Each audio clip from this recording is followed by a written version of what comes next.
Hello and welcome to this edition of the Citizens Chat Show on Civic Space TV. I'm your host, Judith Atim.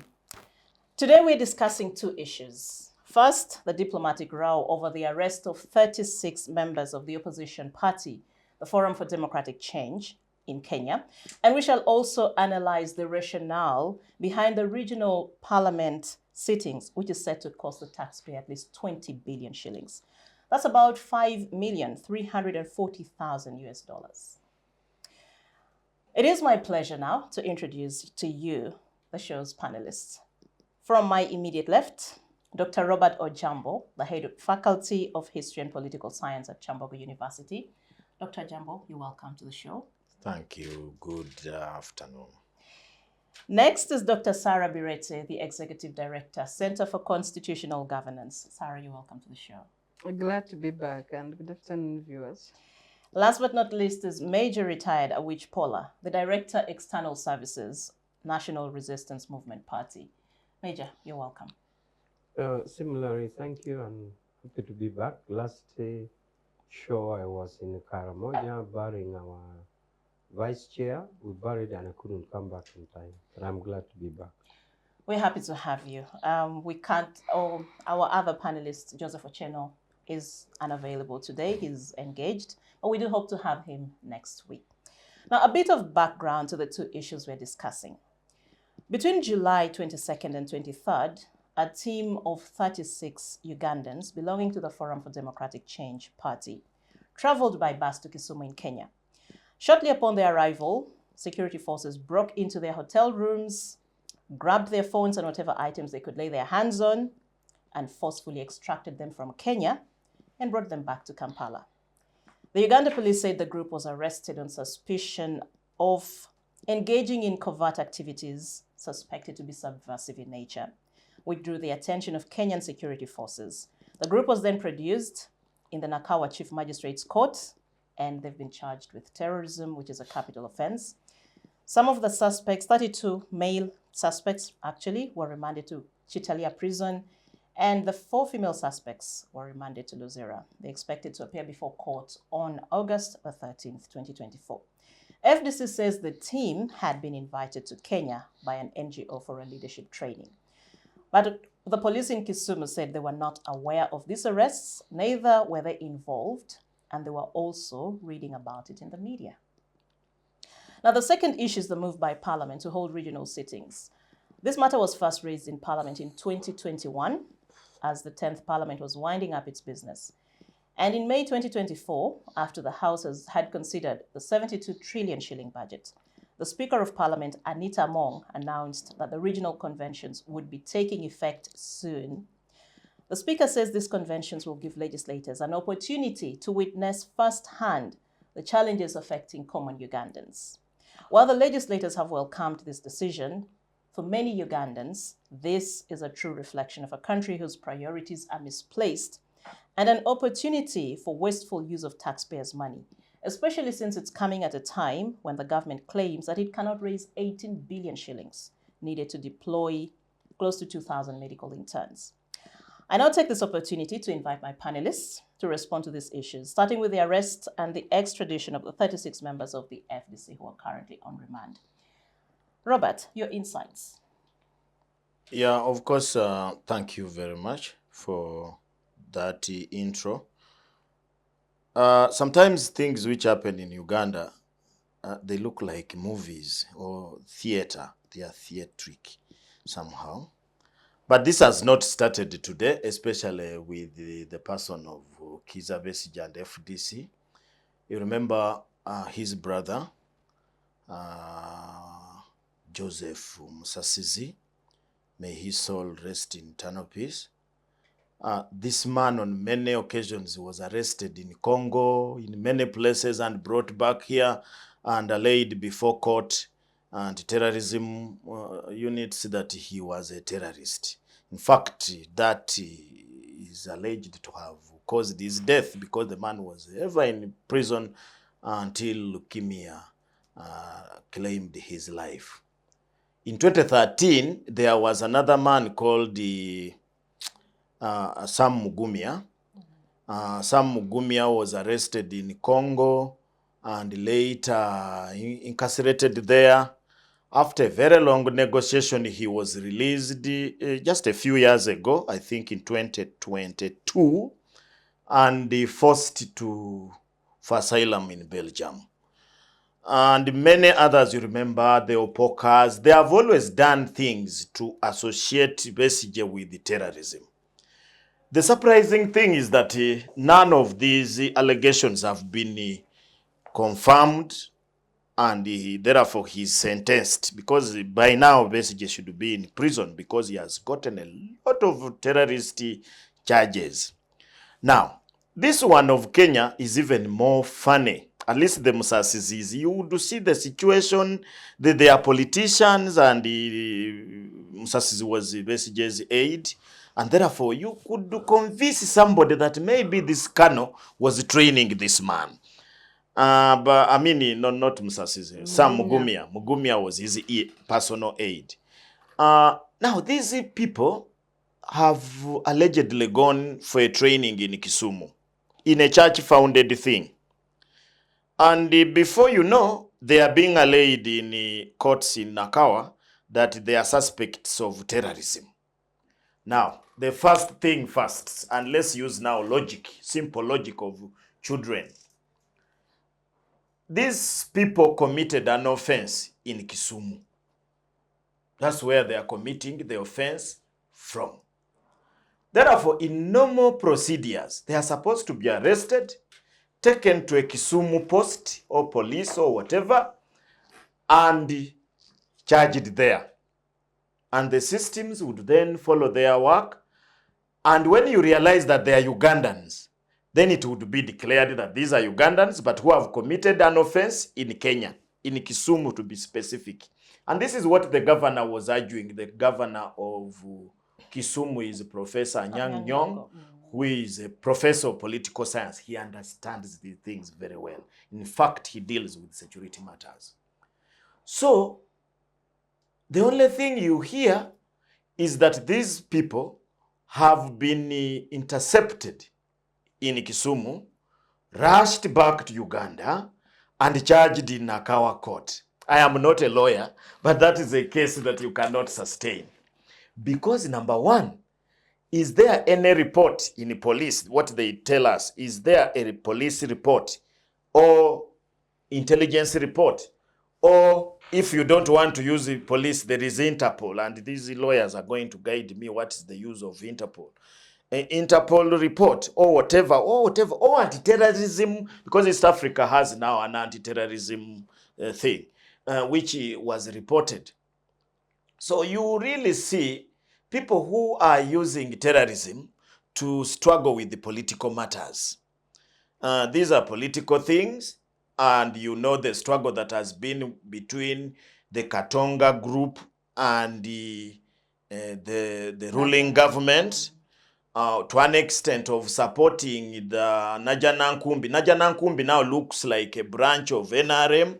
They are protected by police and what have you. And this Katonga group now are a bad group. And you remember, this group is engaging with the society. They want to start a political splinter political party. So what do? You do the NRA way of doing things. You know, for some of us who have been studying these things, we are not surprised, because this is a method that is used. When you hear Museveni says that I will deal with you in a Chiekera way, that's what it means. I hope many of you must have followed what is we are now doing a study, and I hope they don't come and arrest me in Ruwero to find out who was killing people. Thank you, Robert. I'll move on now to Sarah. I think let's do 5 minutes each in this round. Yeah, briefly, you have a situation where Ugandans are invited for training through their political party. They go, present travel documents, and they are cleared to enter Clear Kenya. to exit and clear to enter. Yes. They are cleared to enter Kenya. And exit Uganda. Yes. And then they reach a hotel in Kisumu, and in the night they are raided, tortured and driven back to Kampala. Under international law, you have about 4 elements of violation. You have a situation of a raid of citizens in a foreign country, because the people who arrested them were allegedly speaking Luganda in Kenya, meaning that they were Ugandan security. So you have a situation where Uganda security went and arrested Ugandans in a foreign country. The regional police commander of Kisumu has said that he was not aware of the arrest, and neither were they involved as police. The governor of Kisumu has repeated the same. Under international law, if these people had indeed planned to commit a crime because the training had not started and they are arrested for engaging in terrorism training, so they are suspected to have been planned to So engage. it was even a preemptive. Yes, in a terrorism training. So in this case, you would assume that maybe government has information on the organization that was supposed to train them for having a record of terrorism training, or the party that sent them in this respect, the FDC, to have been on the list as a terror organization and with crimes in Uganda. And then you say this terror organization has sent its people for training. In the second instance, you would have, so in that case, you would have a normal arrest with extradition processes, because you don't again arrest or deportation. You either extradite, in this case with a request, the original country, Uganda, requesting for people to be extradited, or Kenya arresting and deporting Ugandans, where in this case they would have handed them at the border and with the deportation documents. But you have a situation where people are arrested from a hotel in Kisumu, driven straight to Makinde without a stopover to the border, and their passports have not been stamped coming back. In deportation, you are handed over to the border and your passport stamped that you have returned with documentation. In extradition processes, you have the requesting country making a judicial review request. And it's heard in the court that arrested. And if they find it fit to return the person, they are handed over with the documentation of extradition. I want to use an example of Jamil Mukulu. Jamil Mukulu, a renowned leader of the Allied Democratic Forces, the ADF, was arrested in Tanzania and extradited to Uganda through the Uganda police force in a normal extradition process. Why am I using Jamil Mukulu, a known terrorist, heading a known terror organization, the ADF, arrested in Tanzania, and couldn't be just handed over, even when he was a known wanted person. The process of extraditing Jamil Mukulu took at least 3 months in a judicial review process, where Jamil Mukulu, with his legal team, protested a return to Uganda and asked to be tried in another country, but he lost his bid. And that's what an extradition process should be. The other exception, in such cases where a known enemy has escaped to a neighboring country and needs to be picked or extradited back home without a judicial process, we have what is known as hot pursuit, where now the two security agencies, through a bilateral arrangement, collaborate and request for a known period of time. I will use an example of Operation Lightning Thunder when Konye was in DRC in Garamba. Uganda government requested the government of DRC to pursue Konye rebels when they had entered Garamba forest. And they were first allowed to pursue Konye for 1 week. Operation Lightning Thunder in Garamba forest. Within 1 week, the elements of Konye had not been cleared from the forest. And there was an extension of another 1 week. And that's an example of hot pursuit, where UPDF went to fight Konye, a Ugandan, fighting Uganda government on a foreign territory. So in this case, if FDC elements, in a manner which they were captured, it's more humiliating than even that of pursuing Konye in DRC. No process, no hot pursuit agreement. You capture, no stopover at the border. Even as they are remanded in Uzera, their stamps have not been. Their passports have not been stamped. So they are regarded in travel regulations to still be in Kenya. Kenya. Yes. It's very irregular. It violates regional protocols, especially the East African community. And I'm looking at President Ruto and President Museveni to be in a situation that President Museveni recently pushed back against when Rwanda was picking their dissidents from Kampala, and the government of Museveni pushed back and said you cannot cross the border and start collecting people who are here. But now this is the same government violating bilateral and good neighboring protocols and picking Ugandans from Kenya. And here is President Ruto, who is facing increasing dissent in his own country, but is violating the East African protocol.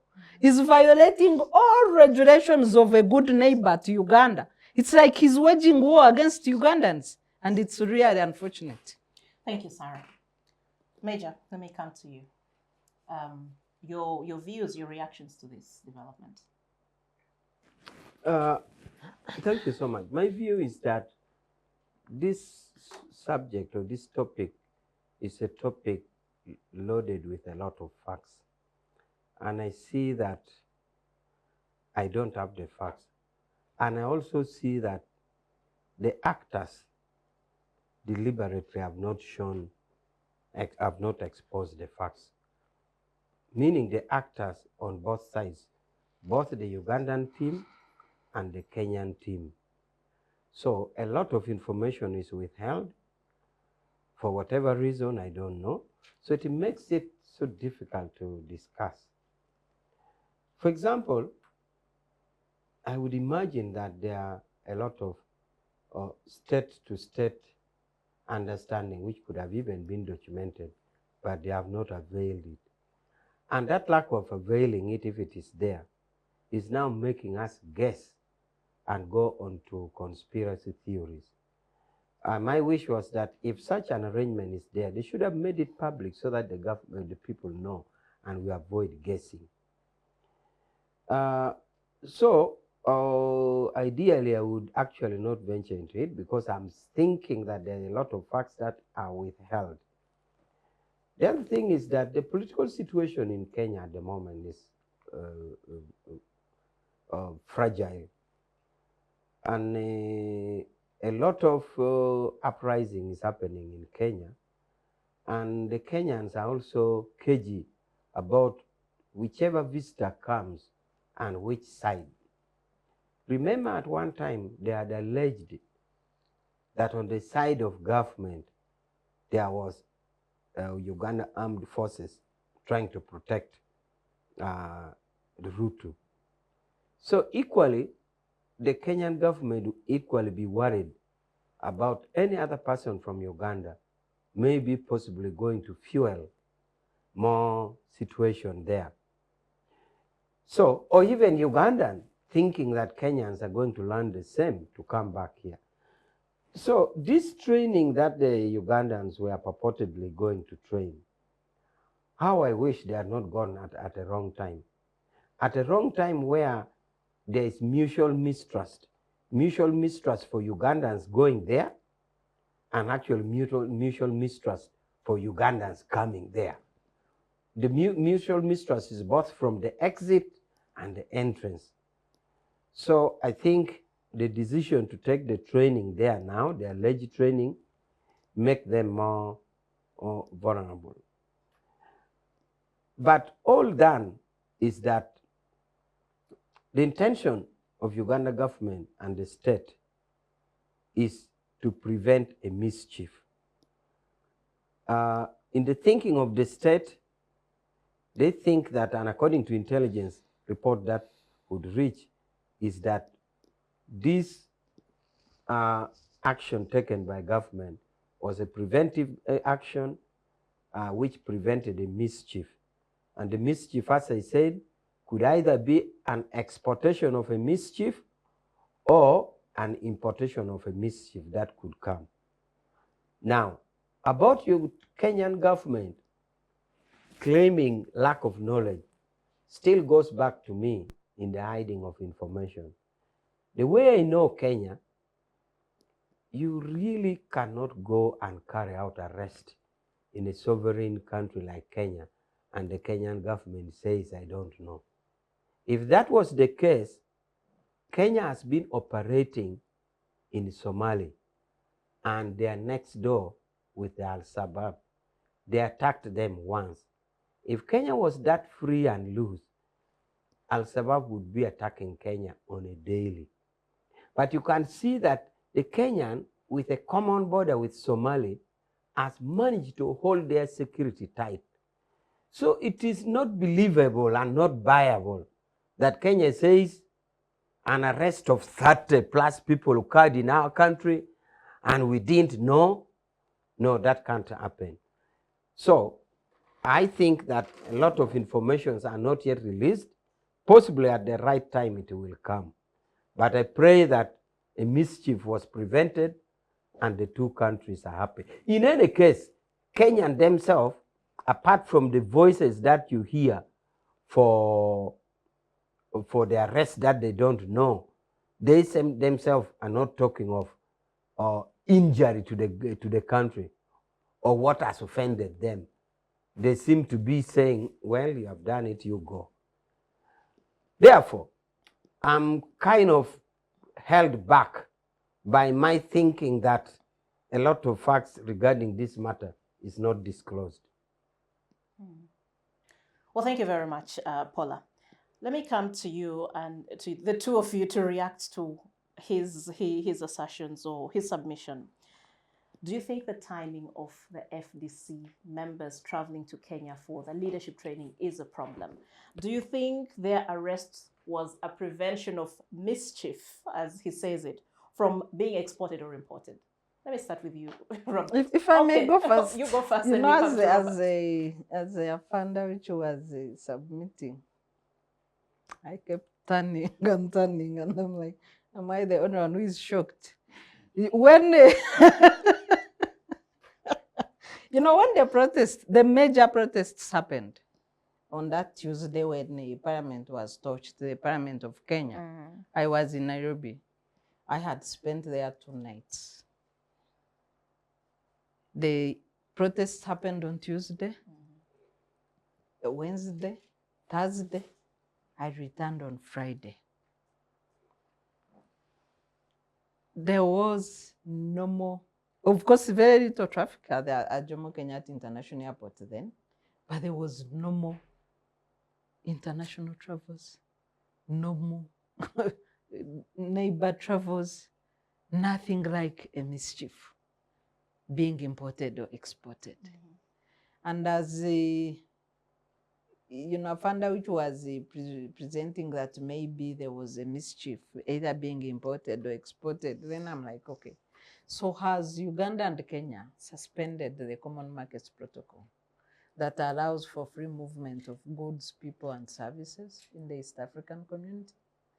Has Uganda or Kenya issued a travel alert about the two countries to say, because usually this is what normal governments do, but I'm also aware that the NRM government conducts business in an abnormal manner. So I'm not shocked by such an allegation. If there was, or if a country is perceived as unsafe, then you alert your citizens to say, we advise you don't travel in this period. So you have Ugandans who are cleared on the Ugandan side of the border to enter into Kenya with no warning, and their identities are known, and their purpose of travel is known. You have Ugandans received on the side of Kenya, cleared to go and do the training. And then all of a sudden, a mischief in courts emerges, prevent a mischief or from being exported or imported.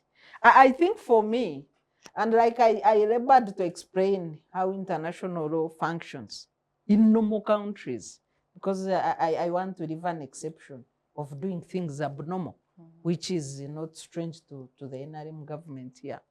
In normal countries, if such was the case, we have an embassy in Kenya. We used to have a unit in Mombasa, but I think some of the properties have since been grabbed. So we have an embassy in Kenya. If it was discovered after citizens of Uganda had entered Kenya, that indeed there was likely to be a mischief, then you inform the embassy. The embassy has a security docket, the external security services, has a military attaché, has a police attaché. You inform the embassy that this is the information. You inform the government of Kenya that this is the information. Then a normal arrest can happen. When this normal arrest happens, you could have had the FDC members being arrested, put police, and then deported. Where in this instant case, there would be a deportation order at the border. And they are received as deportees on both sides of the countries involved. That's when you say you are preventing a mischief from happening. If they had committed a crime in Kenya, you cause arrest through diplomatic channels and then extradite, a process which I explained. In case they had gone to wage a war from Kenya to attack Uganda, then you go through hot pursuit, which is also known. And in this case, none of the above seems to persist. So when you say the only argument that I could maybe buy, but given that people have been charged in court, also the argument of saying they are withholding information collapses because the charge sheet is clear. Engaging in terrorism training. What is being withheld could only be evidence. There was a press conference announcing when they arrived, but by government agencies. So you do a press conference, you announce hogwash, you charge, you charge. You know, I am very sure, more than 100%, that this is a case that cannot be sustained, that this is political witch hunt, that this is a situation where you would like to see the FDC party moving into the East African Court of Justice and asking for expulsion of Kenya from the East African community. Thank you, Sarah. Let's come to you, Robert. Same question. Yeah, you see, as I began, this thing beats logic. You don't even need to be A lawyer. or a legal person or a security person to understand how countries deal with people who have entered their jurisdiction. And unfortunately, there was a huge allegation against Kale Kaihura here that he was allowing Rwandan security officers to come and pick people here and take them back to Rwanda. And everybody was mad about it, saying this cannot be allowed. And in fact, government arrested people and laid them before court and said these ones were helping. For espionage. Yes, were helping Rwanda to capture Rwandese from here. Capture people. They just forgave them recently when they made amends. And you know, this is what even sometimes annoys me. That when the president feels that he does not like somebody, they charge you criminal offenses and put you in matching for a long time. When you go there and now apologize and now you are working with the Plow and mobilizing for Plow as one of the advisors of Plow, Then you hear that now the cases have been forgiven and the police officers have been left to go home. So this justifies a group of people who have always been complaining that these are just political witch hunts. Now, let's go back to Kenya. I want to still insist that remember FDC Katonga was organizing a comeback in the name of Kizza Besigye. And they have moved around the country and he has received a good reception, in my view. So the issue, there are three things that I guess that wants to be, this thing was aimed at. Number one, the NRM government normally wants to distort public opinion. The recent public opinion has been on corruption tendencies in parliament and the demonstrations that were being organized by that group of young men. So in most cases in Uganda, and the journalists really have problems, and that's why you find in Uganda we cannot sustain a debate to its conclusion. There is always something that comes and interferes that debate and is orchestrated by government. Now there was that debate and they were pushing those young men who were put in prison. Nobody even knows their fate up to today. Then this thing of terrorist claim comes up of that FDC members. So number one, it is to distort public opinion. Number two is to destabilize the. We are now just, he said that this is a mischief. I don't think there is any mischief here, because if these people had not been arrested the way they were arrested, if they had followed the procedures that were being given by SAR, nobody would be complaining that they reported them to a Kisumu post and they have registered the cases there. Yeah. They have gone to court for extraditing them, and that has been. Who complained when Jamil Mukulu was brought back here? Nobody complained. We just said, oh, they have now gotten him, and through the processes, they showed you, and you would really see a clear thing that this man, yes, and some of us were wondering how he was hiding in Tanzania. But that was following the procedure. Now, in this case, things don't add up. Things are not adding up. So when things don't add up, there is no way Major can convince us. There is no amount of siasa that is going to convince some of us that, you see, I think they are holding information. Police is public. When you are taken to police and your matter has been reported there, you cannot hide. There will be a record that these guys who came from Kisumu, by the way, for those who may not know Kisumu, Kisumu is 120 kilometers from the border. So from Kampala is about 200 kilometers. Kisumu is not very far. Some districts in Uganda here are further than Kisumu. So Kisumu is very near. Here is 120 kilometers from Busia. Then from here it must be 200. Yeah, I'm correct. That is a matter that people come from Kisumu on a daily basis to trade in Uganda here.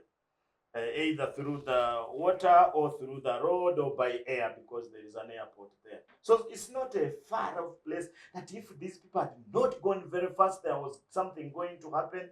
I don't think. Number two, I also think that this is something that has been happening, only that people don't know. And fortunately now it is a big group of people. In these countries of ours, we are in danger, because if you can go and be picked in Kenya and brought and put on, I want to call these trumped up charges, because these charges can only be correct if they have been reported and registered in the criminal justice system. Of course, now we are seeing them here. And finally, I think this is something that is not good for the East African community. 2 years ago, we went to Kenya. We had lost a friend's mother. So we went to bury in a place called Luanda in Kenya. And we were using a commuter taxi from Uganda. We parked somewhere to buy things.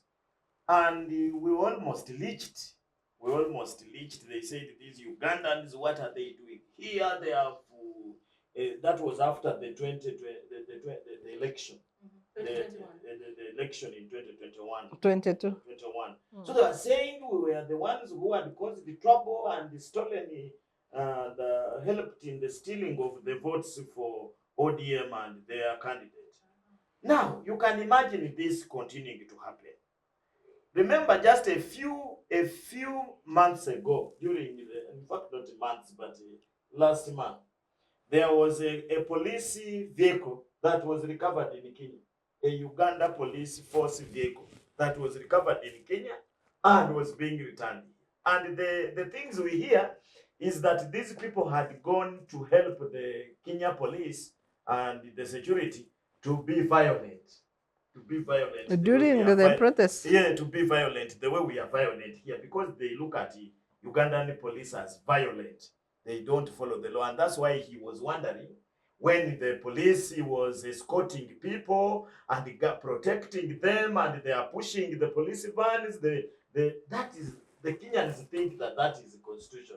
So they say that can be, in Uganda it is normal, in Kenya it cannot be normal.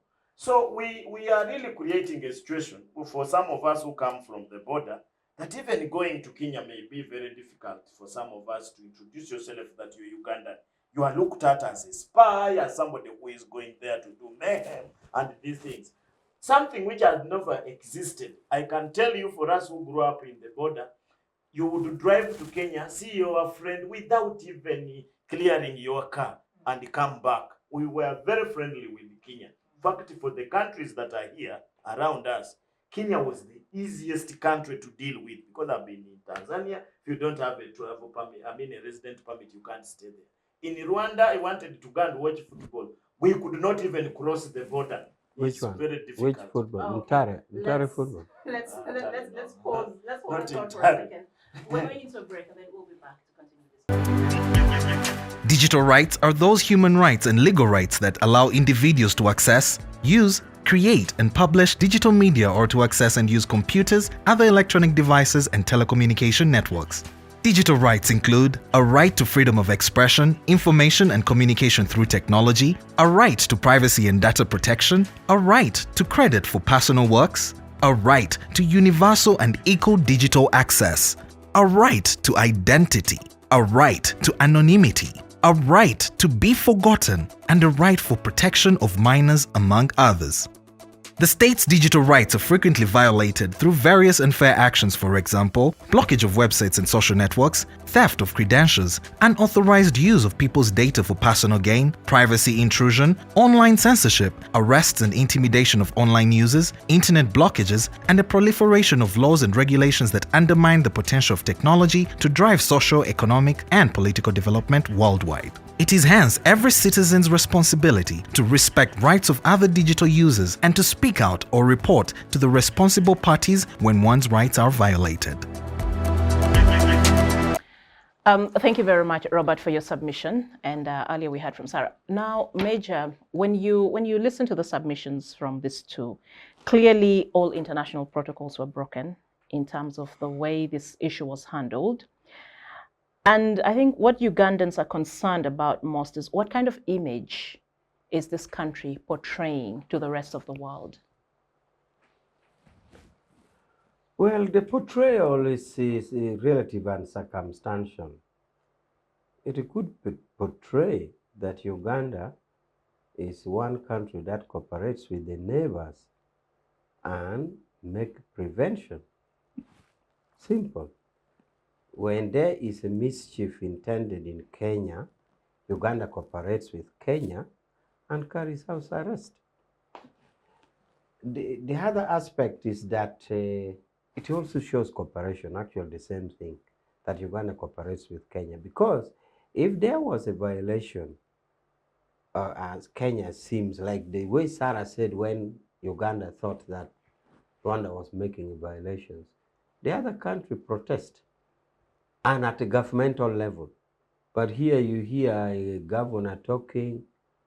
It's like Lukwago was the one talking for Kampala, then the DPC or the Kampala Metropolitan Police speaking. No government voice came to condemn what happened. meaning that the government was happy with the operations. The other portrayal is that when you go out of Uganda in the neighborhood, go with clean hands, because if you go with the suspected dirty hands, then the law, the Ugandan system will follow you. What is going for a leadership training? How do you interpret going That for a is how training it as a dirty presents. hands? That is how it presents. Of course, even if somebody was going for a terrorism activity, he wouldn't tell you, I'm going for terrorism. He would have a decoy. He would have a deception. I'm going for crusade. I'm going for training. So what is presented may not be the reality. Nobody going for terrorism will declare you, I am going for terrorism.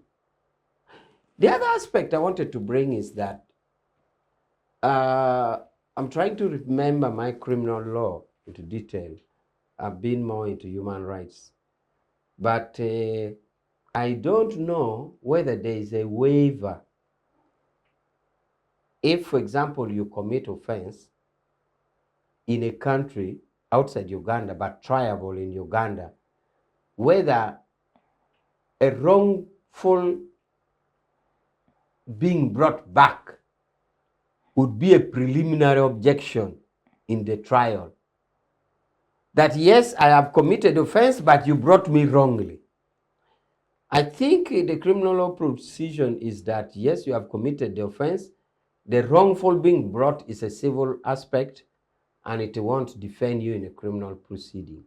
But what we know, defend you in a criminal proceeding. From everything we have heard so far, if at all there was wrongful or there was any subversive activity, none of it had happened.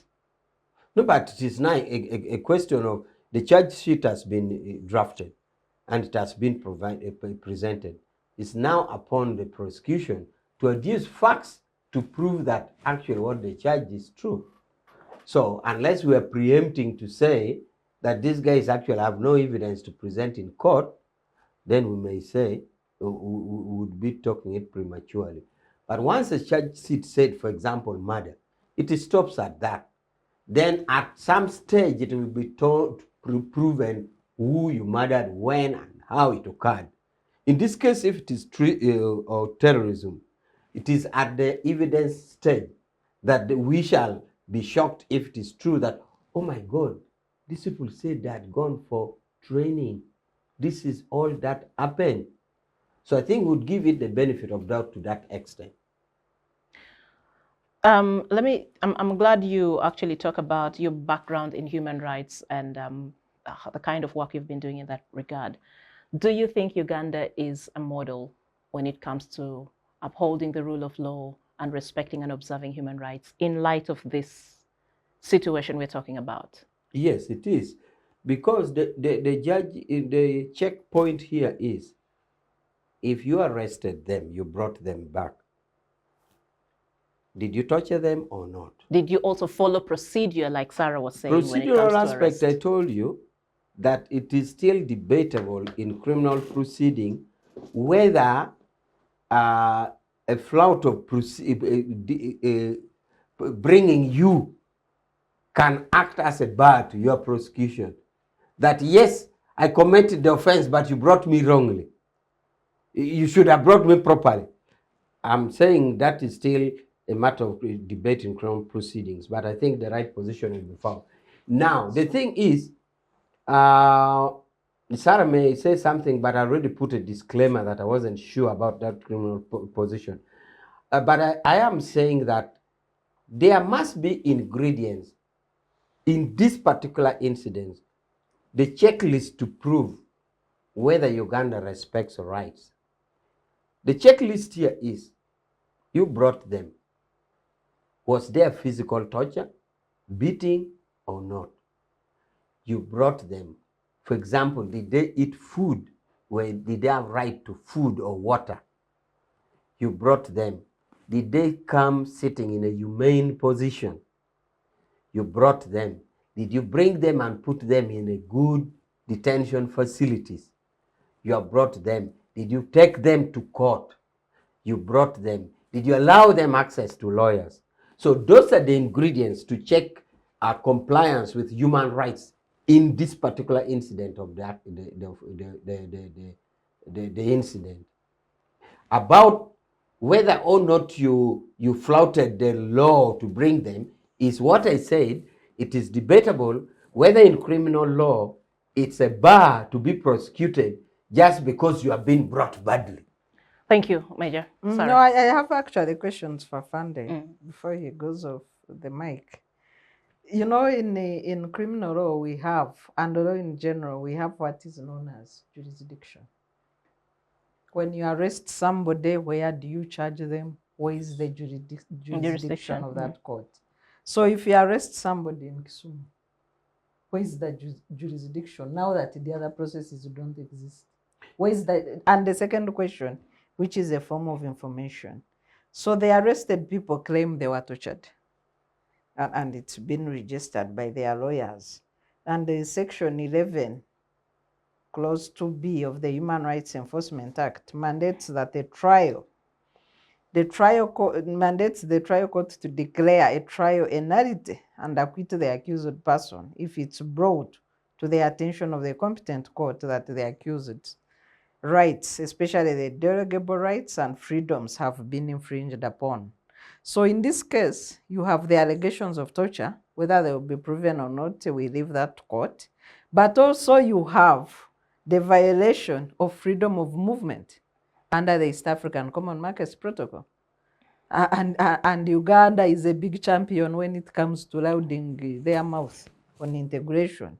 So how do you, what's your say on jurisdiction and the violation of freedom of movement?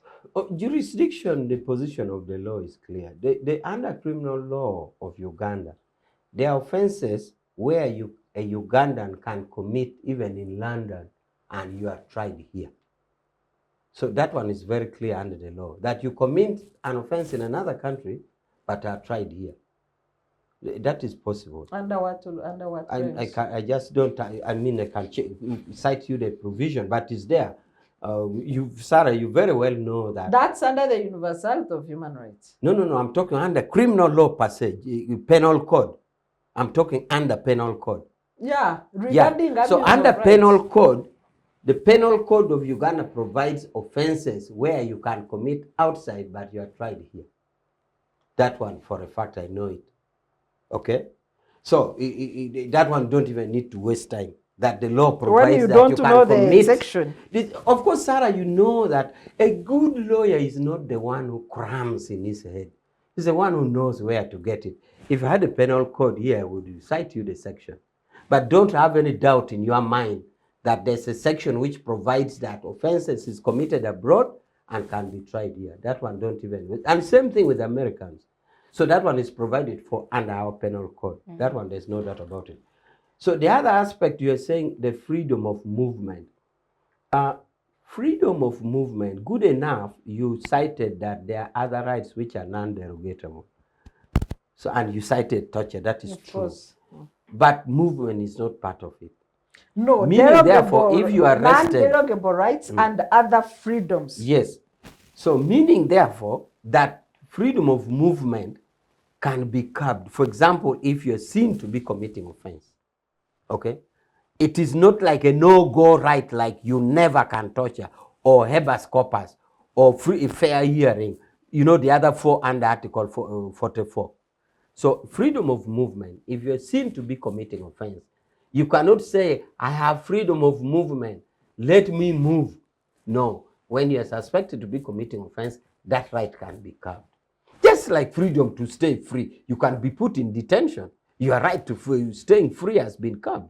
It's not to say, I have a right to be free, so let me be free, let me not be in detention.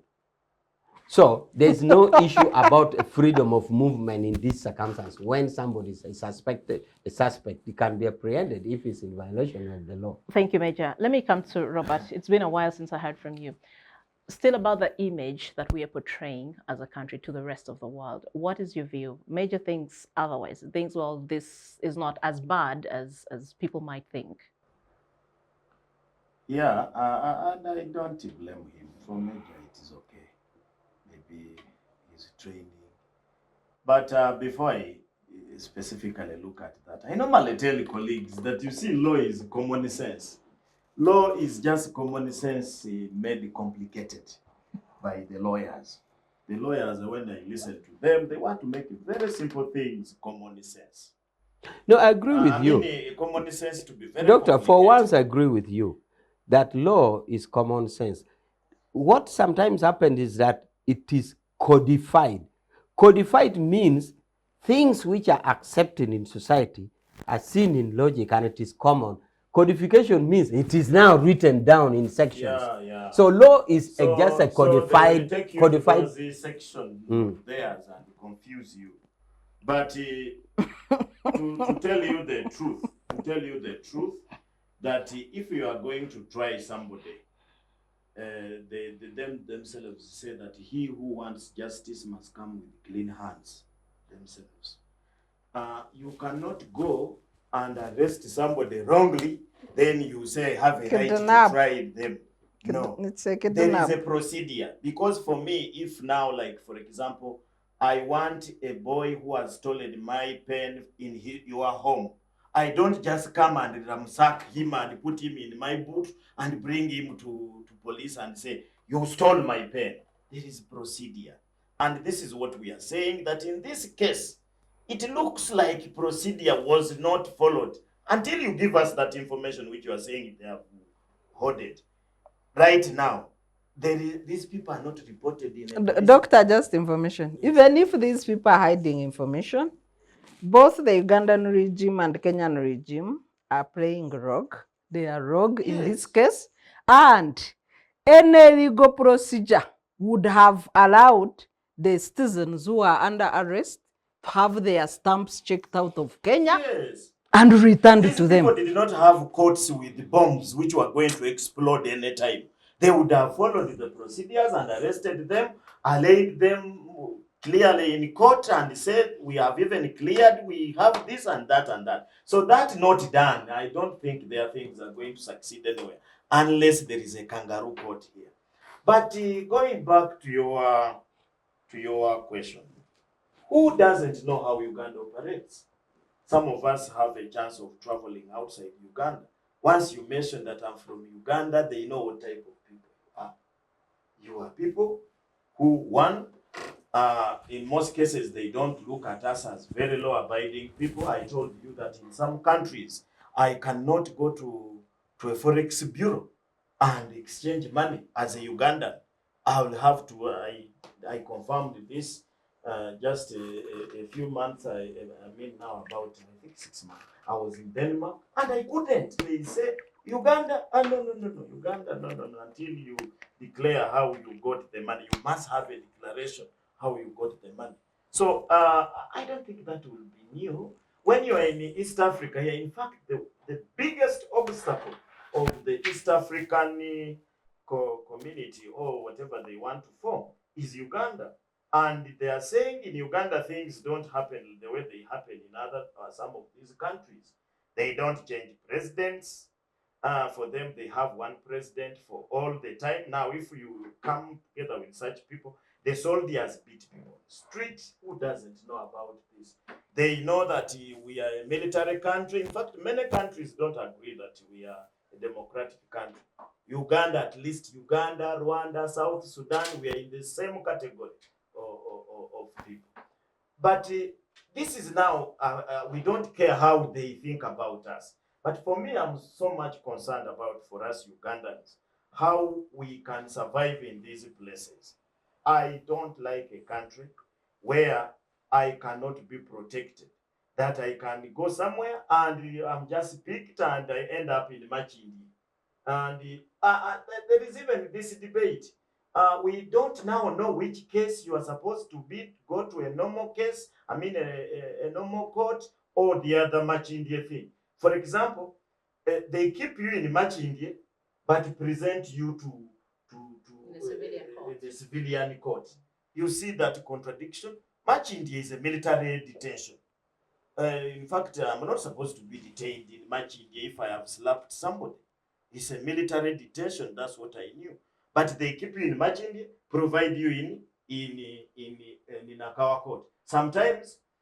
take you to Chitaria and bring you in Machidie court that you are being charged with military things. So there is a huge confusion, and I think court should do, if the High Court would rule on this matter. They have ruled twice.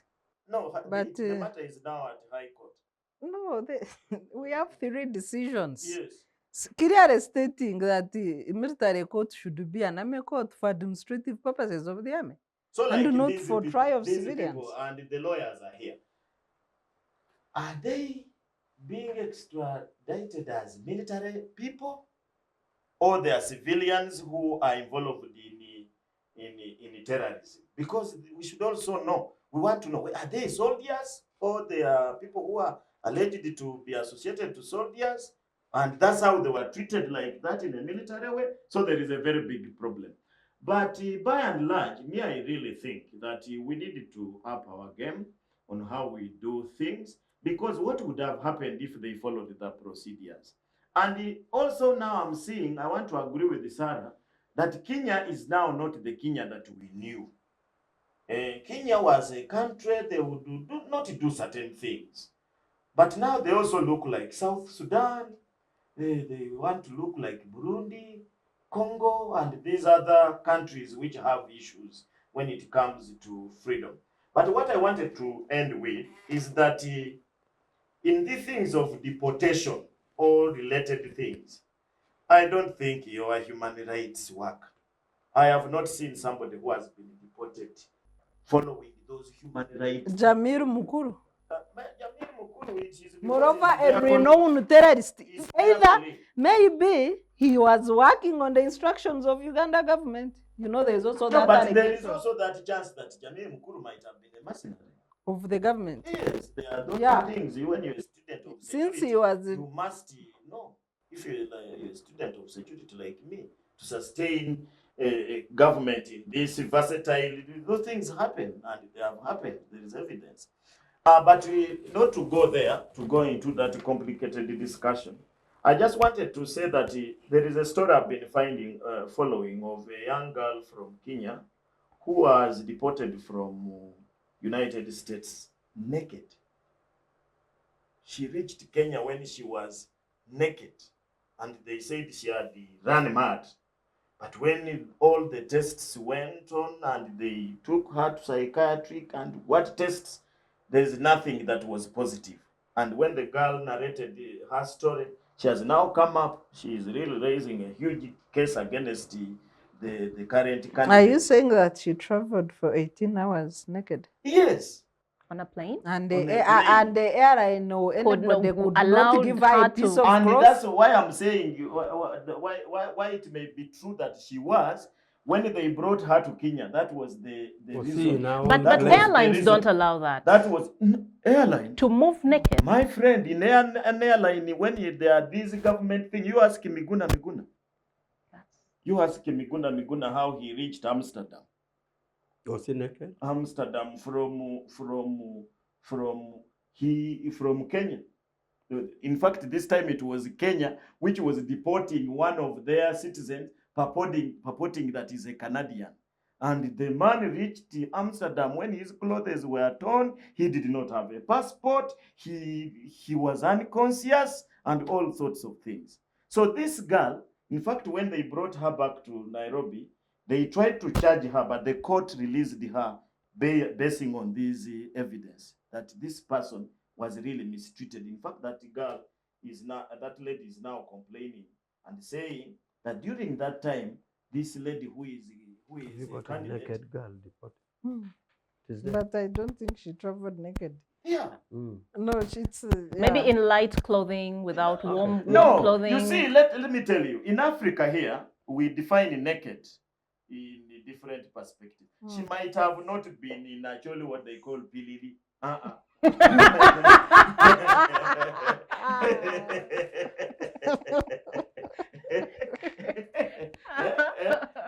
Like a baby who is coming from the womb, maybe, but she was.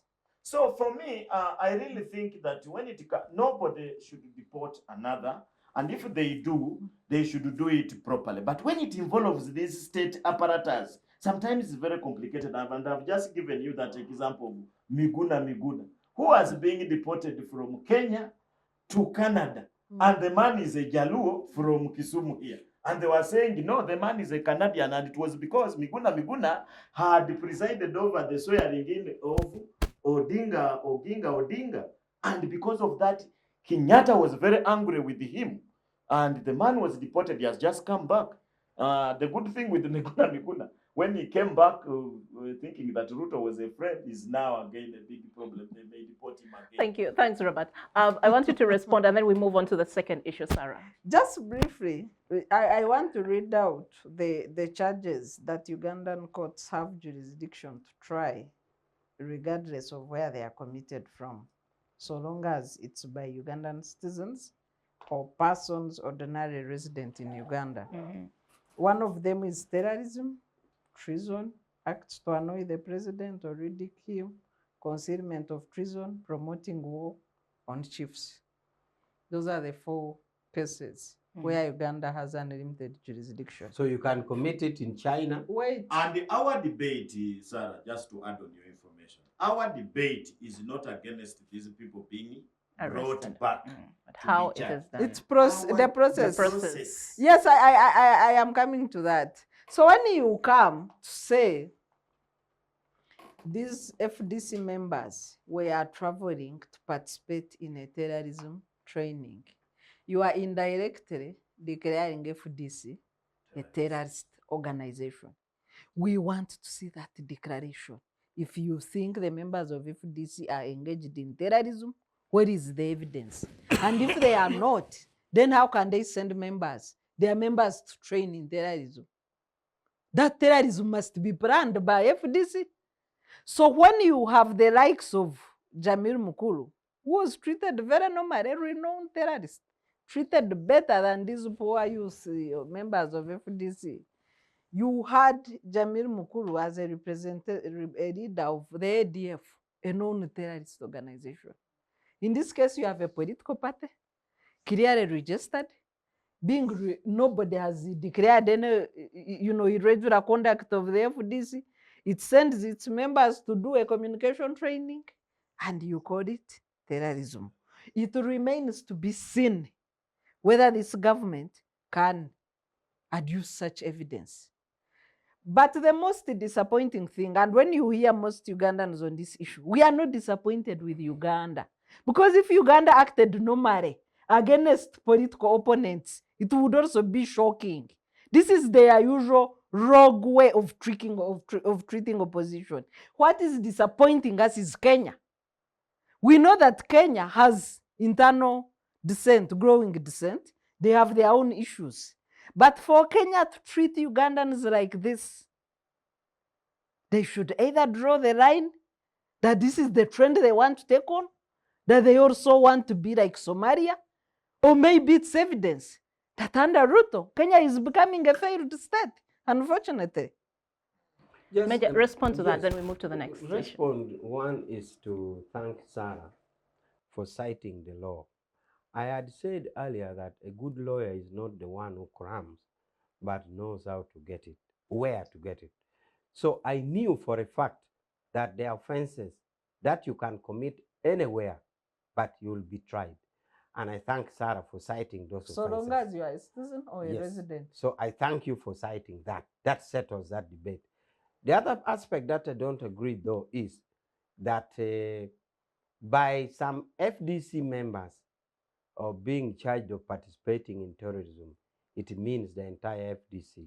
That is not true, because even in NRM, suppose there are a group of 20 NRM members who decided to go, they formed their opinion to participate in terrorism. Would that mean the entire NRM? But these were members sent by the party. Remember that criminal sent liability, by the party. Criminal liability, it could be even an official in the party, not the entire party. Criminal liability is not, it is, you know it better. Criminal liability is your own person to hold. It cannot be a company or an organization or a party, no. So even in NRM, it can so happen that 20 members of NRM can participate in terrorism. Will you say it is NRM? No. So, two things. I thank you for citing the law, but I disagree with you on this. I think for me, it's just a debate going nowhere. The FDC Katonga faction have been on record. They solicited for an opportunity to train their new members on digital communication. They looked for funds and travel documents because some of these people did not even have passports. As a party, looked for travel documents, made sure their members meet the qualifications to travel, they traveled. So if the party had said otherwise, that's why I would say it's personal liability. But the party has said this was our event as a party, and we delegated these members to train. So how do you distance that two? Thank you, Sarah. I think let's move to the next issue, which is the move by Parliament to conduct regional conventions, which is setting us back by about 20 billion shillings, setting the taxpayer by that amount. That's about $5.3+ billion. The question is the rationale for these conventions, especially when the country is grappling with a lot of economic challenges, budget shortfalls, interns requiring just 18 billion shillings to be deployed to actually work in our health centers or health systems and help Ugandans. This goes back to the same question we've asked again and again. Our priorities as a country, where do they lie? Major, would you like to start? No, I wouldn't. I wouldn't, because I wanted somebody, you know, when you develop a topic, an agenda, somebody has to table, somebody has an in-depth knowledge of why I want tabling that. But as you are talking, I wanted to question, what is a convention of parliament?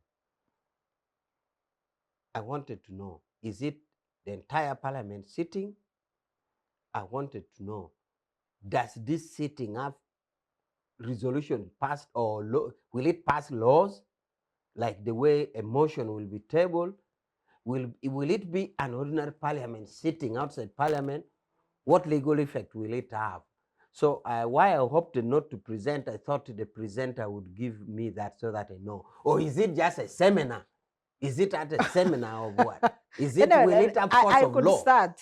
So in 2021, under the 10th parliament, that's when the debate of having regional parliaments began under the leadership of the Right Honorable Rebecca Kadaga. With the word convention.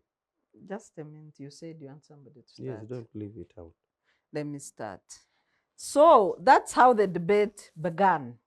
Under Rule 7 of the Rules of Procedure of now the 11th Parliament, because every Parliament creates their own rules. They amend the previous ones. And under Rule 7, the Speaker can determine where Parliament sits, and that's how they've been going to Kololo, especially on elections. They've been going for the State of Nation address at Serena. So this is the rule that the Speaker determines where the party sits. But in this, the parliament sits. So in this particular instance, you have the 11th parliament, which is supposed to work through two organs. The Commission of Parliament, setting the agenda, the budget and expenditures of Parliament, but also the Business Committee of Parliament, where you have the leader of government business, chief whips and leader of opposition, among others, setting the agenda of Parliament and determining what they do. So the Speaker announced before the State of Nation address that they will be convening in Gulu, different regions, Gulu, Masaka, Mbarara. The fourth one is, I think is the fourth one in the east.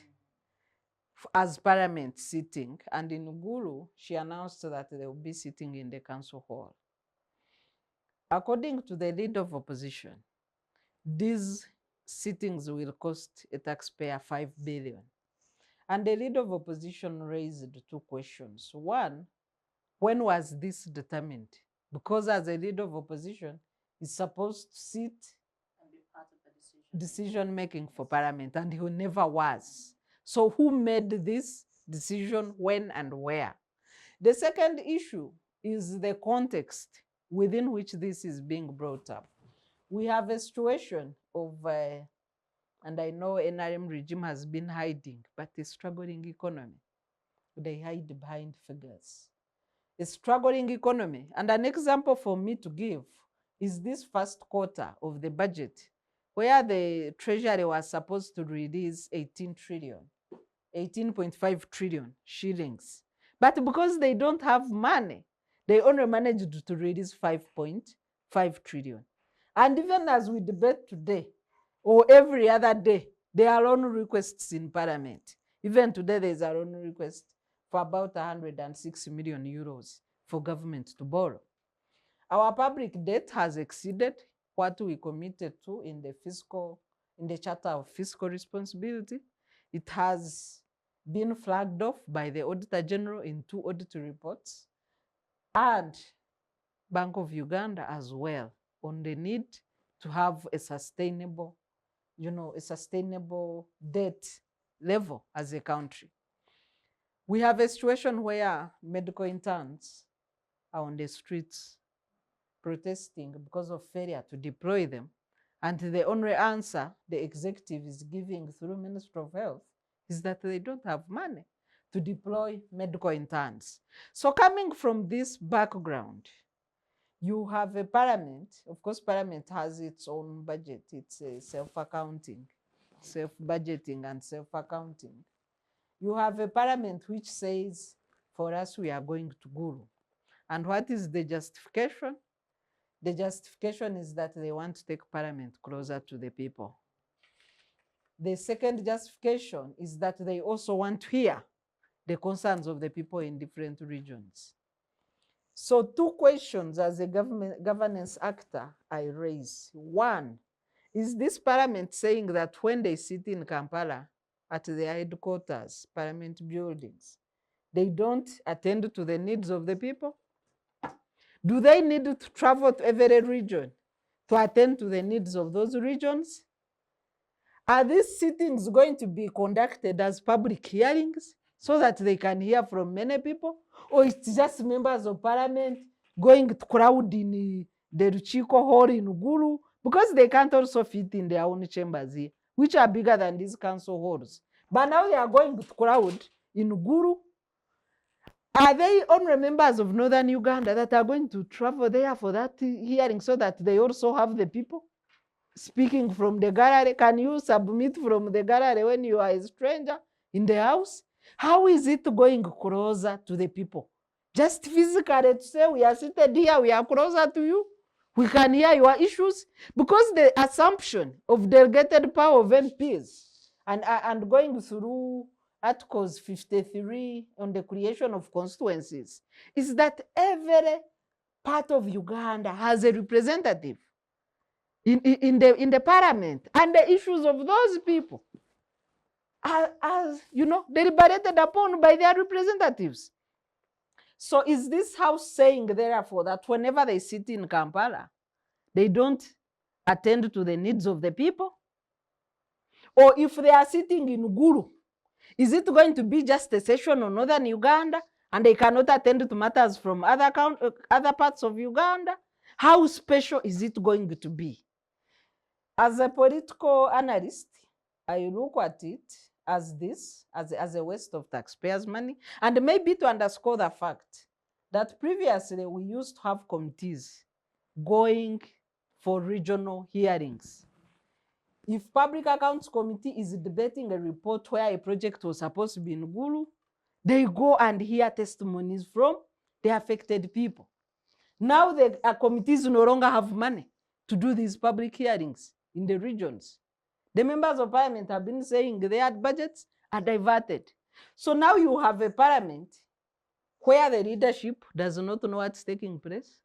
A parliament that wants to run away from Kampala to sit in smaller council halls in the districts when they cannot fit in their chambers. A parliament claims to be going closer to the people when they are not going to conduct public hearings. In my view, the only thing going closer to the people is to spend taxpayers' money in hotels and eat food in those nice restaurants in those regions. That's the only closer thing going to the people. Well, You want the professor first? No. You Let you me you also speak. get a chance of responding. We normally like to be a respondent. Now,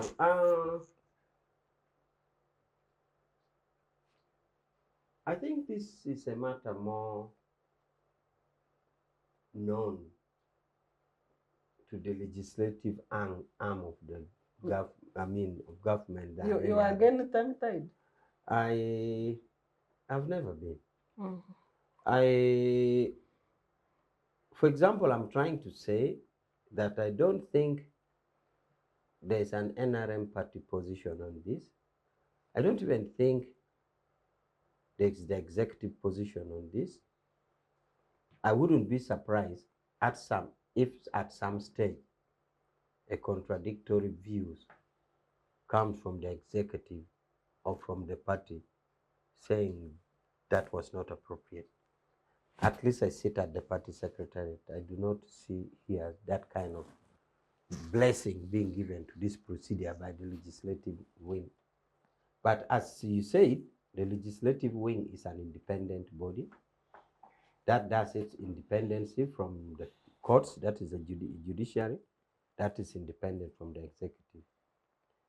But the decision that they have taken, therefore, the other bodies are free to weigh in their opinion. And that's why I was saying, I wouldn't be surprised if some stage the executive comes up and says, we didn't know that and we are not privy to that. We didn't think it was appropriate. But be as it is now, that I know of a known party position, then it would just tickle my own consciousness. What is my view about this? And therefore, I see, for example, they may argue, the legislature may argue that the parliament is handling an issue of governance. That if you don't do governance well, the country will go into pieces. They can argue that the interns, since they're already doctors just waiting to go to fulfill practice, they can wait. Even next year they will go. There's no problem.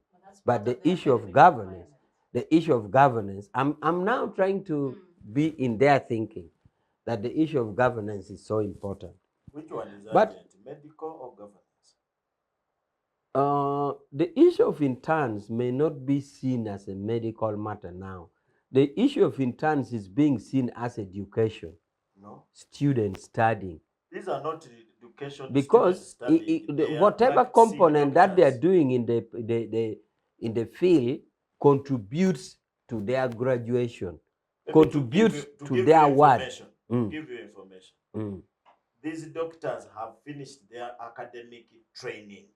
They are now supposed to go and only be accepted to be registered. And the requirement is they must do internship. So you can see the intention is registration, which, as I said earlier, is more into an academic pursuit, educational pursuit. So they can say education will hold on. For you to be registered a doctor, to qualify a doctor, you'll do it next year. So I think I'm just trying to argue that they're saying the issue of governance is such important that it is what will actually, if we are governed properly, it is what will make you go to school and be a doctor, even other doctors to come. Not only you, not only you, the intern today, but even further interns of the next year and the other year and the other year. I am still concerned about the infrastructure. And to me, the infrastructure even goes to security.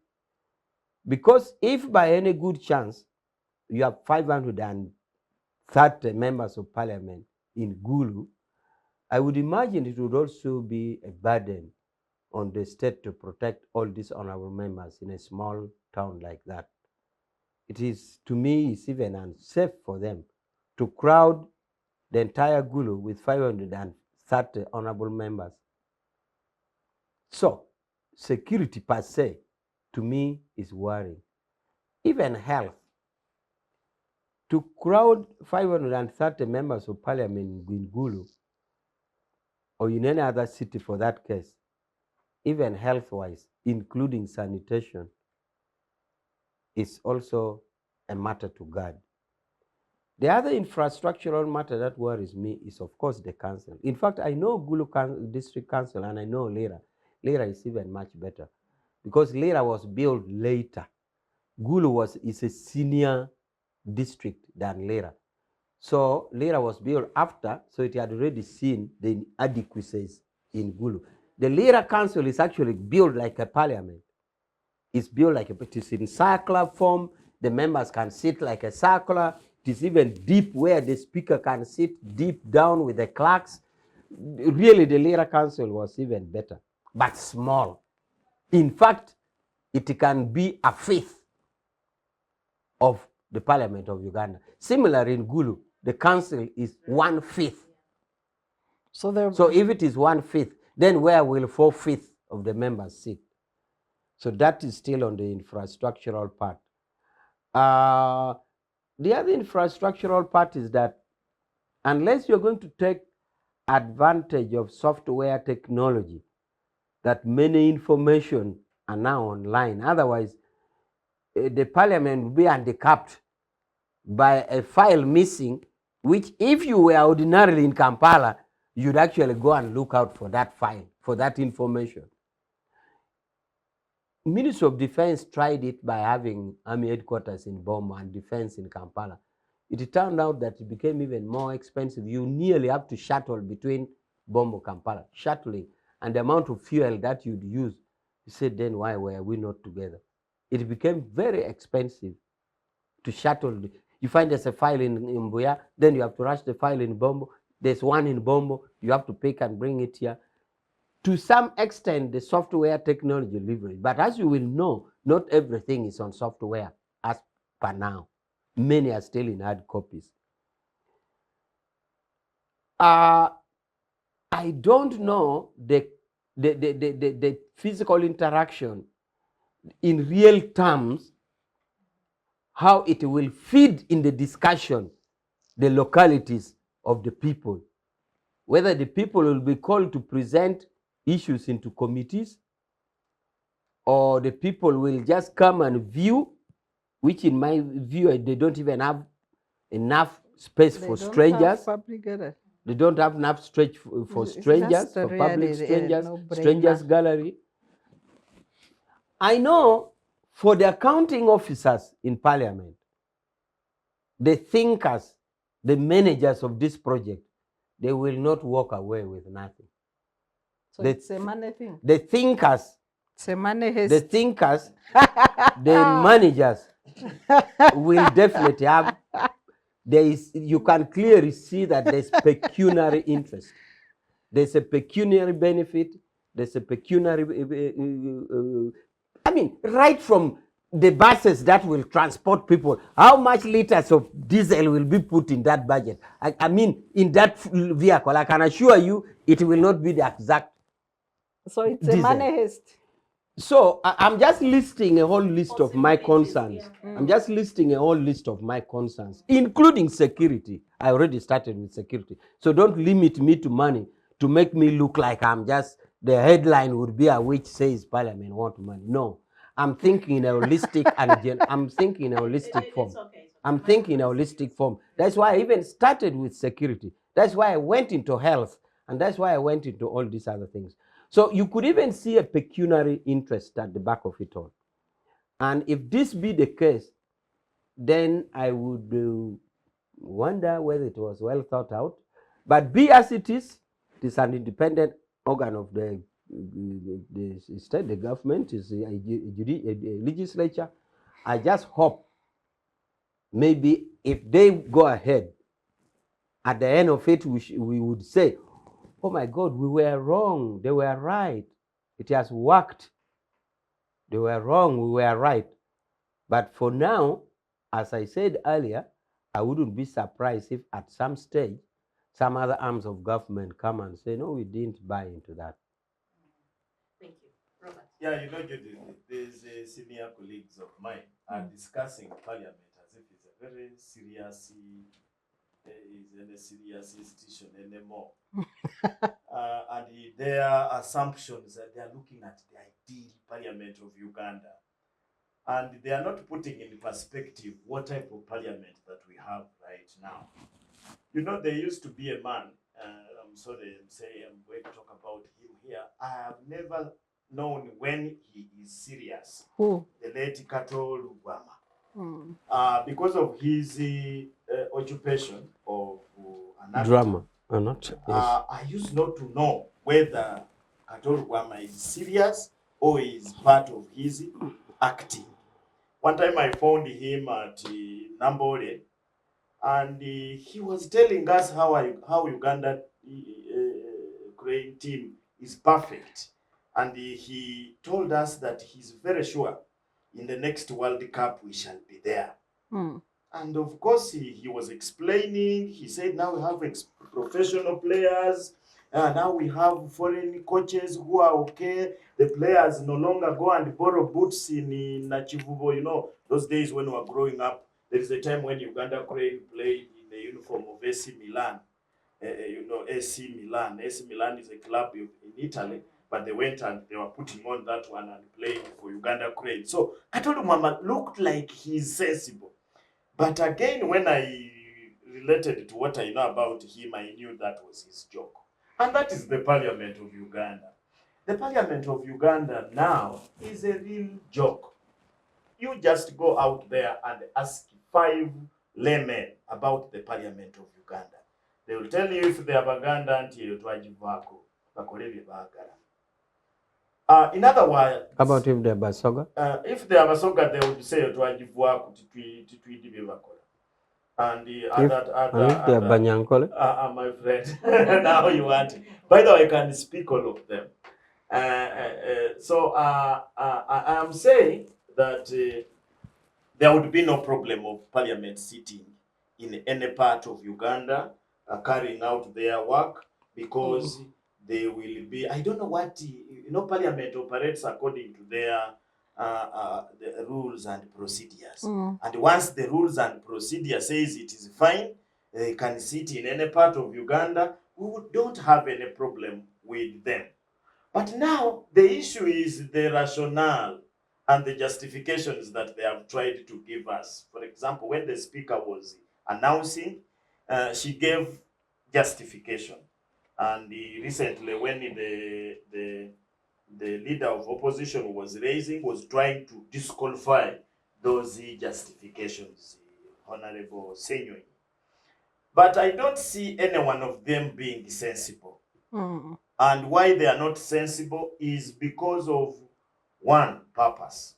What is the purpose of Parliament rotating the whole country? Does it add any value? Do you think it would add any value if, for example, the Parliament of Uganda, which is like the courts, the other day I saw the Supreme Court having its business in Mbari, would it add any value? At that time, what we suspected, some of us who are laymen, they feared that the courts maybe would have problems of people demonstrating here and so on. So to take it in Mbari, at least you remove it from the busy part of Kampala, which is politically charged. I don't know even the edge case. Yes, I don't know why they took it there, but at least that one we guessed so many things. So why would a parliament be moving to 4 regions? Why? Because when you see parliament, it's not, as my colleagues have already argued, it's not a baraza. It's not a baraza that you are taking to hear views from people. Parliament is a very closed place by its rules and procedures. It is only honorable members under a speaker who are allowed to deliberate in that parliament if it is a normal session. And the other thing we have not gotten, is it going to be a normal session of parliament or is a bonanza? If it is a bonanza that parliamentarians are going out to meet with the people and they give each other high five, then they are right. They will meet them in the bars. If it is, no, I mean parliament. Parliament only becomes parliament when it is sitting, the speaker, there is the clerk, there is the sergeant at arm and all those things. That's what forms a parliament. Otherwise, any sitting here, members, we meet with the members of parliament and we sit with them. It's not a parliament. So they should go for a workshop. So maybe they are going for just a bonanza But if it is a session, That's why I had the word it is- convention. if You it is a promised to session- if it's you a promised session to of unveil the parliament, convention. You if it's didn't. a They are session, not, it's a sitting, it's if not it's a a convention. sitting of parliament, then all the justifications they give do not arise, because Gulu as a district has more than 5 MPs. I was just trying to think here. The city alone has 3. Then there is the woman MP. Then there is the MP of I now don't know the real constituencies. because I'm Aswa taking- North, but- Aswa South, Yes. and then the district. Barirege, No. Even I think there are 3 for the city and then 3 for the district. yes, there are those Baridege and the other one. That Then is there city. is then there is a Oh, woman. those are maybe those are 4. Yes, they are constituencies. all villages, So there are you have 3. made them constituencies. There are more than Even if you 5 don't know the MPs thing, from Gulu constituencies. alone. There are more than 5 MPs from Gulu. City. Gulu, There's Gulu City, Gulu District. yes. So I which mean, one? if you put Gulu. the whole of the district, they are close to 10 MPs. So, if you want views from people of Gulu, can't 10 MPs carry those views? If they are not, then there is a very big problem. Now, you are saying only 4 regions, Gulu. Gulu, What about Mbale. Arua? Do you think the views of people of Arua, of Gulu, are the same as the views of the people of Arua? Because that's a region. That's a region. If you have a meeting in Mbale, does it represent the views of people in Karamoja? From Mbale to the last part of Karamoja is about 200 kilometers. In fact, 300 kilometers. So it is even nearer to be in Kampala than be there. So for me, rationale. 2, the other issue is how parliament has been vulgarized. The parliament now is not a serious place. It is really a group of people. So nobody takes them serious, but these ones were really discussing as if they are discussing a very serious institution in this country. First of all, they are worried about the numbers. When the parliament is having a normal session here, how many people are in parliament? If you have checked recently, it's hardly 100 people. You find the chairs are empty, the ministers are not there, maybe because this one is a travel and everybody will want to go, but there are those who will not even step there. There are some members of parliament who have never been in parliament ever since they took oath. They have not gone back there. And some of them are even ministers. In fact, there is a minister who, if the matter is in that docket, it is the junior minister who is explaining for the minister. For record purposes. Kahindo Tafiri does not attend parliament these days. It is normally this man who is reporting on internal affairs things. There is a minister who has never been in parliament. People have been struggling with her to come to parliament.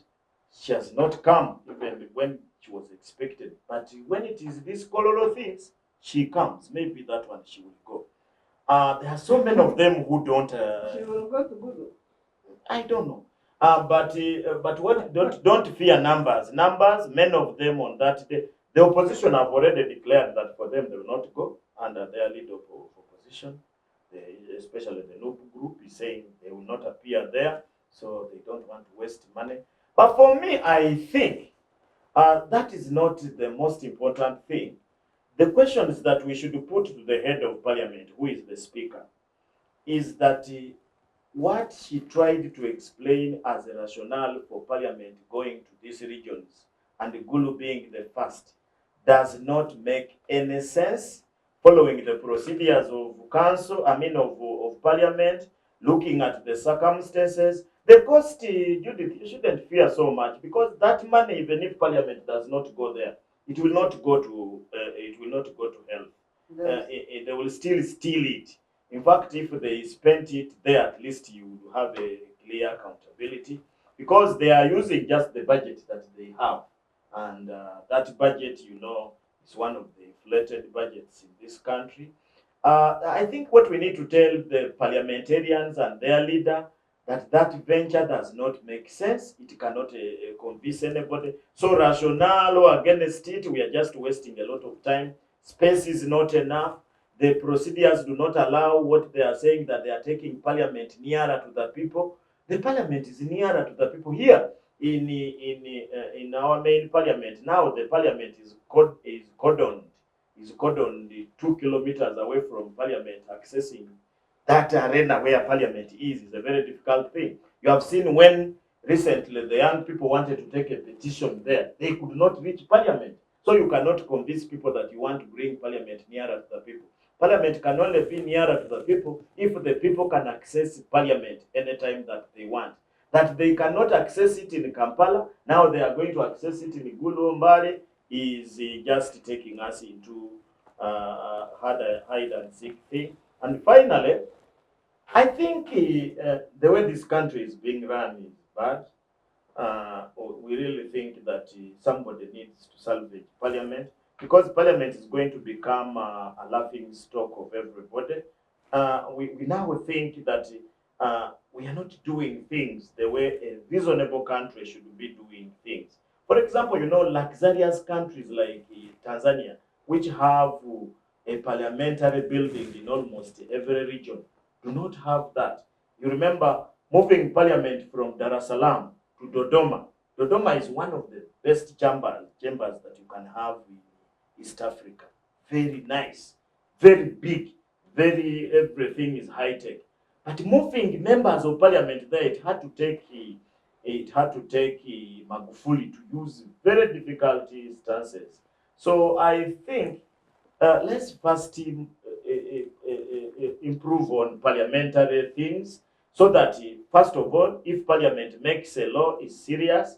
If parliament makes a decision, is taken serious, and parliament is seen to make serious decisions that affect the common person, so that parliament becomes an important thing, then you can take it wherever you want. But the way we are, because even in Kampala here, if there was an assessment, parliament is supposed to stop sitting there, because that thing was constructed for about 50 members of parliament. In fact, that place there, when you go there, it is when there are 50 or 100 at most, they are comfortable.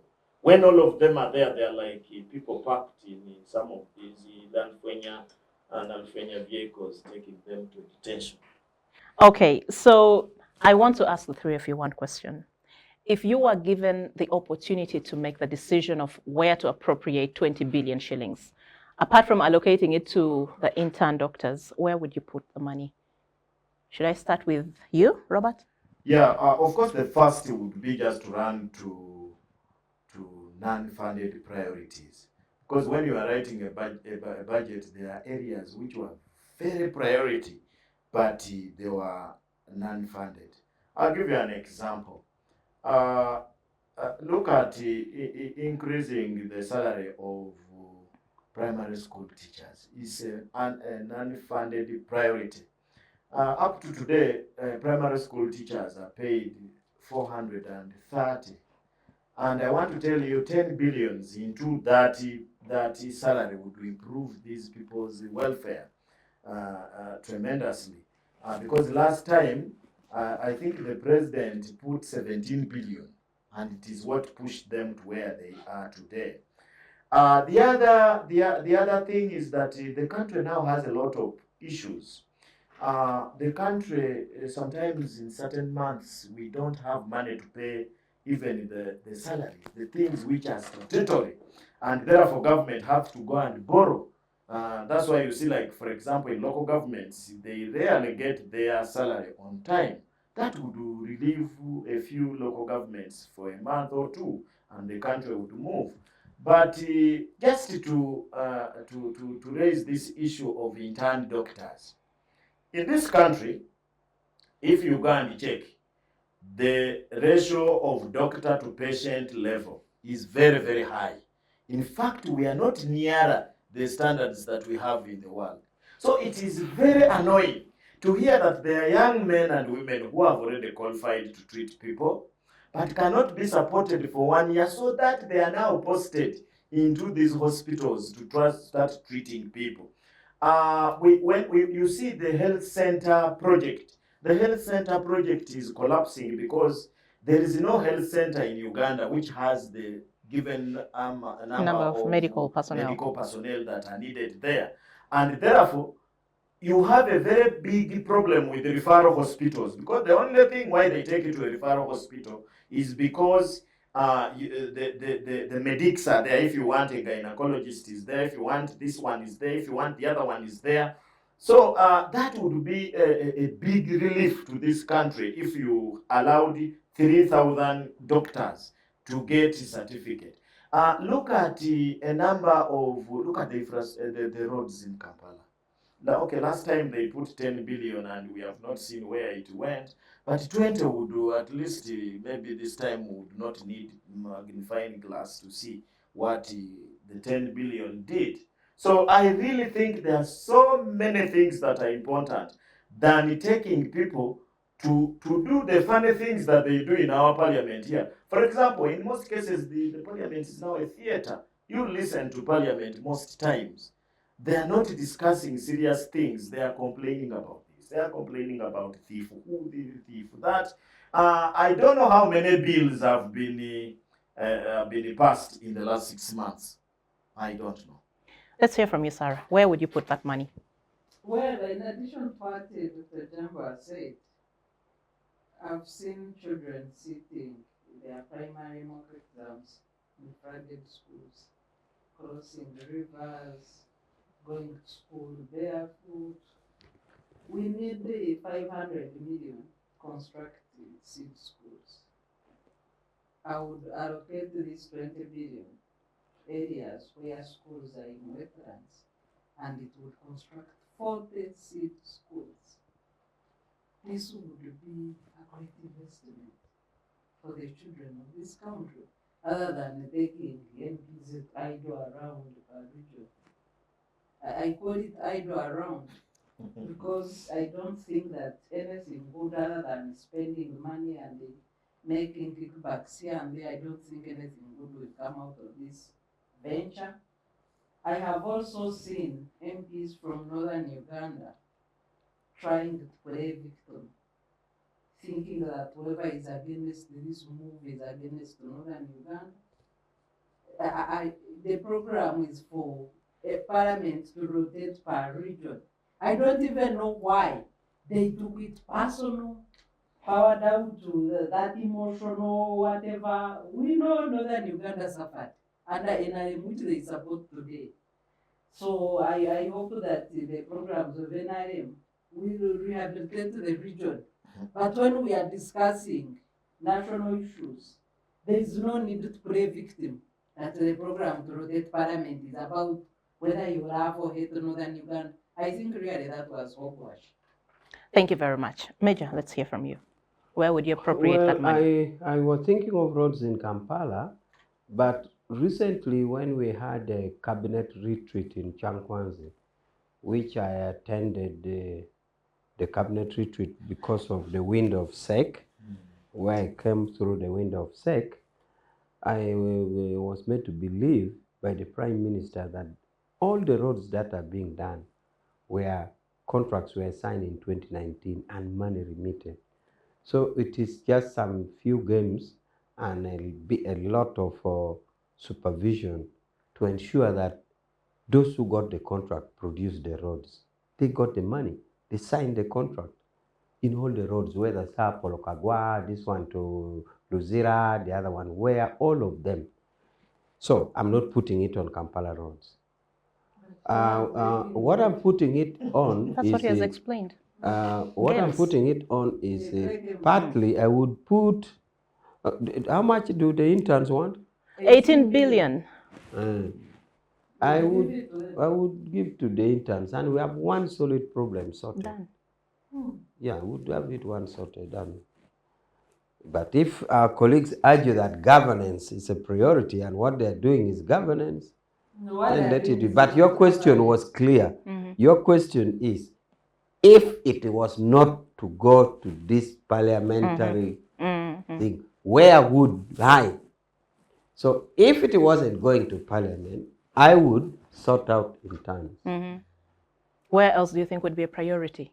Apart from My, roads, if you are we to talked about give me second education. priority, Mm. the second priority will also be seed schools. I know for a fact, even in my sub-county, a seed school, this financial year, they're saying that they are part of the unfunded priority. So seed schools which have been there, they are earmarked, the site is located, but it's not going to be touched. So my second option would go to you want a third option? Yeah, as many as we can. We just need to see how far this money could actually go to change things around and what impact it would create for citizens. Because that's where we are talking about the additional value for money that we are getting from this parliament. Let me stop at 2 options for now. Okay. Sarah, you wanted to say something more? No. I think for me, if there is something that needs to be reconsidered, it's this bad idea. And I want to request the Parliament put back this money in the treasury for reallocation instead of wasting it, rotating around with some of their bad manners. Yeah, for me, I want to imagine, as Major said, there is a very serious governance question in our country. And whatever is being done, if the thing is not sorted, there is a problem in Parliament, and the problem in Parliament is turning moral or ethical. And you know, once things go moral or ethical, they become very complicated to deal with. Because this Parliament, people are just complaining that it is very extravagant. In fact, they have moved from extravagance to theft, that this is a stealing center. And they would not go into things which add on spending again there. In fact, if I was the Minister of Finance, I would really restrict these people and tell them not to spend money in that way. Okay. Did you say, I just want to put something in the perspective. Doctor says that governance, and he was kind of quoting me. He says the serious question of governance. I think that is not how I put it. Me, I was saying legislative work is taken as governance matter, and therefore they will think it is important to have governance. But I do not see a crisis in governance. As far as governance is concerned, under the leadership of Museveni and NRM government, we are in clear governance situation. So I want things to be clear. I didn't want a misreporting or misquotation. Okay, unless anyone has any other contribution to make, I think we've actually finished our time. Thank you very much for keeping it with us here on the Citizens Chat Show on Civic Space TV. My name is Judith Atim. Special thanks to my panelists, Robert, Sarah, and Major Retired Awich Pollar. Thank you very much. We'll be back next week, same time, different conversation. See you then.